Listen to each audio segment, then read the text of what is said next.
नमस्कार दोस्तों, देवभूमि उत्तराखंड मानव चेतना न्यूज में आप सबका स्वागत है। मैं हूं मायरा और आज हम पहुंचे हैं मीनाक्षी मोनिया मैम के पास वार्ड नंबर 45 में। आज हम उनसे जानेंगे कुछ सवाल और सवालों के साथ साथ हम उनसे बात करेंगे गणेश चतुर्थी के पे भी और बातें करते हैं और भी। नमस्कार मैम। नमस्कार जी। मैम, पहले तो आपको गणेश चतुर्थी की बहुत बहुत बधाई। आपको भी बहुत बहुत शुभकामनाएं, सभी क्षेत्रवासियों को बहुत बहुत शुभकामनाएं।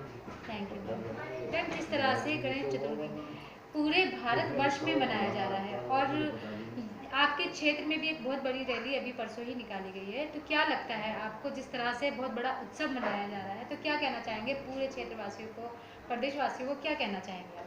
देखिए, वैसे तो ये जो गणेश चतुर्थी जी है, ये मेन तो महाराष्ट्र का ही त्यौहार है।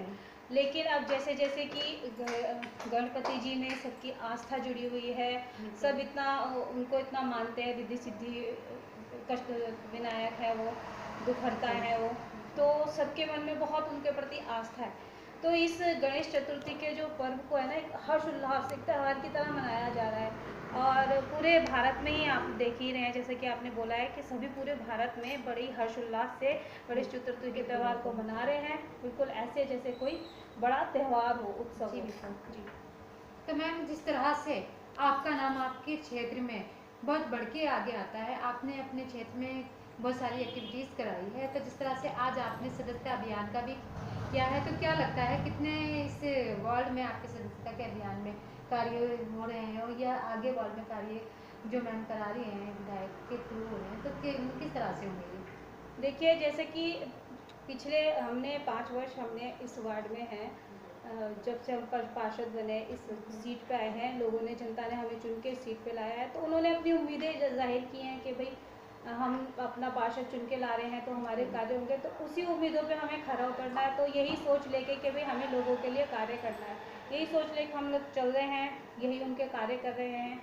और जैसा कि अब सदस्यता अभियान शुरू हो रखा है, और सदस्यता अभियान में लास्ट ईयर 2018 में भी हम लोगों ने बहुत बढ़ चढ़ के हिस्सा लिया था, बहुत ज़्यादा ही सदस्य बनाए थे।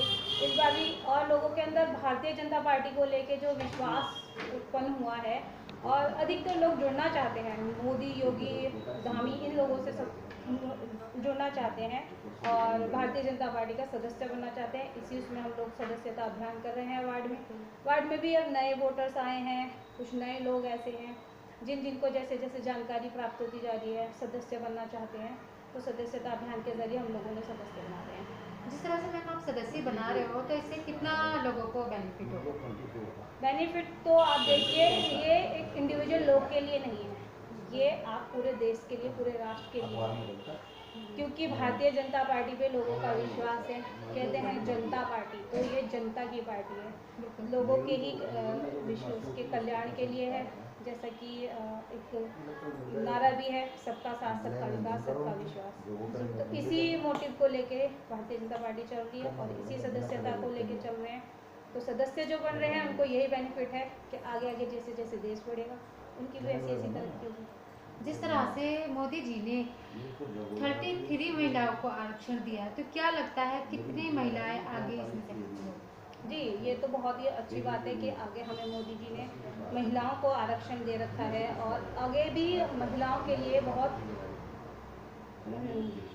क्षेत्र क्षेत्र में है, आरक्षण दिया जाएगा। और जैसा कि अभी आप देख ही रहे हैं, किस तरह से पीड़ित की हो रही हैं महिलाएं, तो हम सोचते हैं कि आगे आरक्षण जैसे जैसे हम लोगों के बढ़ेंगे, 33% है, आगे और बढ़ेगा, तो हो सकता है कि इस जो ये दुष्परिणाम आ रहे हैं, उन पे रोकथाम हो। आगे आगे वो रोकथाम चली भी है और होगी भी आगे। जिस तरह से एक मोदी जी का बड़ा नारा है बेटी बचाओ बेटी पढ़ाओ, तो एक तरफ तो बेटी बचाओ बेटी पढ़ाओ का नारा है, अब दूसरी तरफ पूरे भारतवर्ष में कहीं ना कहीं बेटियों को लेके बहुत अपराध हो रहे हैं। अभी आप देख सकते हैं आईएसबीटी पे एक बहुत बड़ा अपराध हुआ है, तो उसमें आप क्या सरकार से अपील करेंगे, क्या पूरी जनता पार्टी से आप क्या कहना चाहेंगे इस बात के लिए कि इनको कम किया जाए, किस तरह से? देखिए, इसमें सरकार ने तो अपना जो निभाना था अपना निभाया, उन लोगों को जिनके द्वारा वो दुष्कर्म किया गया था उनको पकड़ लिया गया है। और बेटी बचाओ बेटी पढ़ाओ की मुहिम इसी वजह से चली थी कि यही कारण थे कि बच्चियों पे, छोटी बच्चियों पे, महिलाओं पे बहुत ही दुराचार किया जा रहा था, और अब उनको आरक्षण भी मिला है। आगे महिलाएं पढ़ेंगी, आगे बढ़ेंगी। सुदृढ़ भारत, सुदृढ़ शक्ति, सुदृढ़ नारी बनानी है, इसीलिए इस मुहिम को चलाया जा रहा है। और ये महिलाएं के लिए, जैसे आपने बताया आईएसबीटी पे, तो आईएसबीटी पे जो बच्ची के संग दुष्कर्म हुआ था, उस दुष्कर्म के परिणाम आपके सामने हैं कि वो लोग पकड़े गए हैं। बिल्कुल। मैम, हम आपसे एक बात जानना चाहेंगे, जिस तरह से नशे का कारोबार बहुत तेज़ी से बढ़ा है और युवा इसमें बहुत ज़्यादा पीड़ित हो रहे हैं, हर फैमिली में कोई ना कोई नेक बच्चा इसकी संदिग्ध में गिरफ्त में हो रहा है, तो क्या लगता है आपको, इसे क्या आप सरकार से अपील करेंगे कि इस नशे को कारोबार को किस तरह से रोका जाए, किस तरह से इस पर रोकथाम की जाए? देखिए, सरकार अपनी तरफ से पूरी मुहिम चलाती है, नशा मुक्ति केंद्र खोले हुए हैं, नशा मुक्ति के कैंप लगाए जाते हैं। ये तो अब जो युवा है, युवा को भी जागरूक होना चाहिए।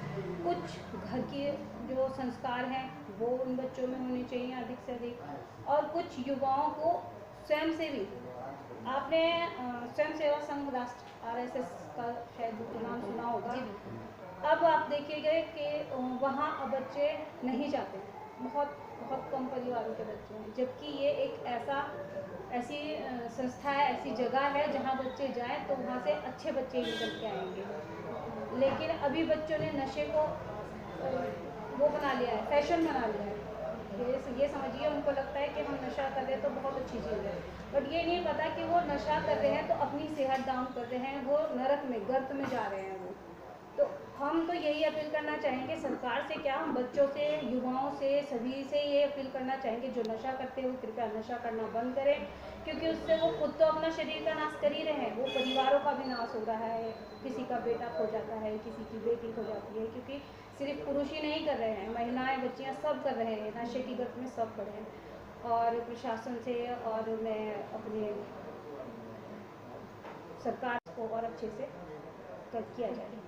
मैम, जिस तरह से बरसात का मौसम है और जगह जगह गड्ढे हैं, बारिशों का पानी बहुत ज़्यादा बढ़ा है, डेंगू फैलने का भी खतरा है, तो क्या लगता है आपको, इस तरह से जिस तरह से मतलब घटनाएं हो रही हैं और बारिशों के पानी भरने की वजह से कहीं ना कहीं कोई ना कोई घटना बढ़ती जा रही है, तो क्या कहना चाहेंगे आप? देखिए, सड़कों में गड्ढे तो खैर ये है कि जो कारें चलते हैं तो वो गड्ढे हो जाते हैं उसमें, बट ये है कि टाइम टू टाइम उनको रिपेयर भी कराया जाता है। और क्योंकि बरसात है तो डेंगू का प्रभाव भी बहुत है, तो हमारे तो मतलब जो नगर निगम के द्वारा है, टीम के द्वारा पूरे उसमें फॉगिंग की जा रही है, और एक डी लार्वा का वो आता है कीटनाशक, वो किया जा रहा है, पूरे उसमें वो छिड़काव होता है। और यही नहीं कि सिर्फ वार्ड में है, पूरे देहरादून में ही इस मुहिम को चलाया गया है। तो जैसे यहाँ किया जा रहा है वैसे और जगहों में भी किया जा रहा होगा, तो उसको और अच्छे से किया जाए। थोड़ा जागरूक घर के लोगों को, सदस्यों को होना चाहिए कि वे बरसात में वो एक बार अपने घर में देख लें कि पुराने टायर, पुराने कनस्तर, पुराने टूटे कोई बर्तन या कूलर में पानी तो नहीं छूट रखा है, क्योंकि डेंगू का जो मच्छर होता है, जो लार्वा होता है, वो साफ पानी में पनपता है, गंदे पानी में नहीं पनपता है, वो साफ पानी में पनपता है। तो लोगों को चाहिए कि अगर आज बारिश हुई है, कल बंद हो गई है, तो वो जितना पानी कहीं इकट्ठा हुआ है गमलों में या कहीं भी ना, उसे लुढ़का देना चाहिए। और बाई चांस अगर कहीं पनप गए हैं तो डी लार्वा है, उसको दवाई को डालें, उसको नष्ट करें। बिल्कुल। जिस तरह से मैम आपका नाम आगे आता है कि आपने विकास के कार्य बहुत ही अपने क्षेत्र में किया, आप जहाँ भी जाते हो आप कोई ना कोई कार्य कराते रहते हो, अगर आप पार्षद के रूप में चुन के आते हैं तो आपके आगे के विकास के कार्य क्या रहे?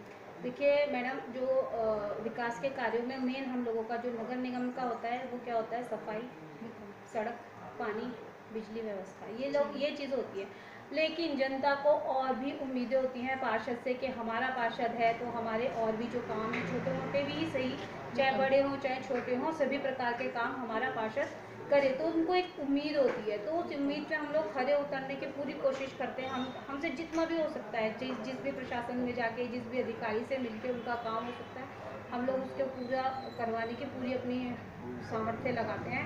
और जैसा कि हम करते आ रहे हैं ऐसा ही हम आगे भी करेंगे, चाहे हम पार्षद हों चाहे ना हो। नहीं, तो हमारी मानव चेतना की टीम की तरफ से या हमारे चैनल के माध्यम की तरफ से आप सारी जनता को क्या संदेश देंगे?